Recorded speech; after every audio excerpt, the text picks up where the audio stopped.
Pero grabe yung pinakita nitong katabi natin ngayon. Tina Marasigan, third set. Lamang yung JRU, pumunta sa bench si Kat, ikaw yung bumuhat sa team. Yes. Ano yung dumadaan sa isip mo nung time na yon na nakuha mo lahat ng puntos at nakahabol kayo, nakuha niyo yung set na yun? So, ang ano ko lang po is, kailangan ko gumawa as a senior ng team namin yun po. Tapos makinig lang po sa sinasabi ni coach. Ganun. Yun nga kanina tinatanong kita, ate ka na pala. Yes ate po. ka na rin dito sa team na to.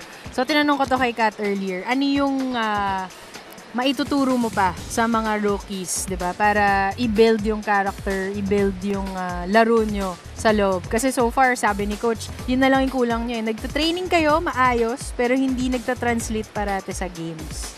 Yung consistent po sa loob ng court, yung tibay ng loob, yun po, yung communication po, yung kailangan po namin talaga. Para sa'yo, Tina, kung pwede nyo simulan yung tournament ulit at meron kayong babaguhin para mas lalo pang gumanda yung season nyo, ano yung babaguhin nyo if ever you had the chance?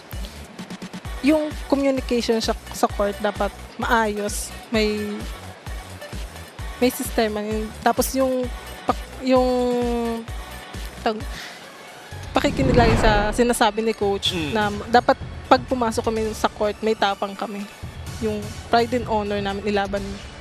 Well, actually, yun din yung sinabi ni coach kanina. Yes. Yung describing na during the time he was coaching you guys na daming bata. Sabi mo, 5 rookies, di ba? 5 rookies. Pero palaban. Oo, So parang matapang. ganun din yung sinasabi ni Tina na kailangan talaga may lakas ng loob.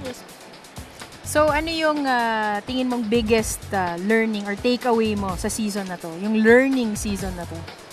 Na dapat every game ibigay na namin yung best namin kasi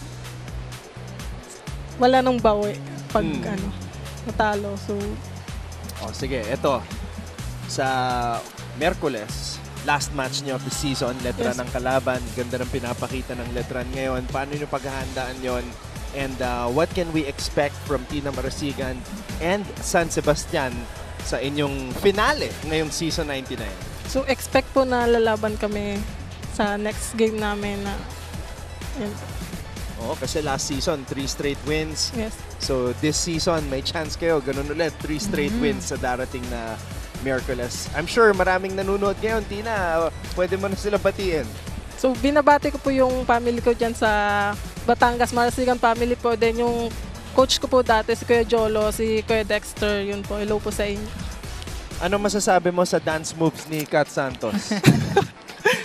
Dancer po kasi talaga yun magaling. Ikaw ba hindi? Hindi po. Hindi. Masyay si Tina. Tina Marasigan, one of San Sebastian's top scorers dito sa ating laro ngayon and throughout NCAA Season 19.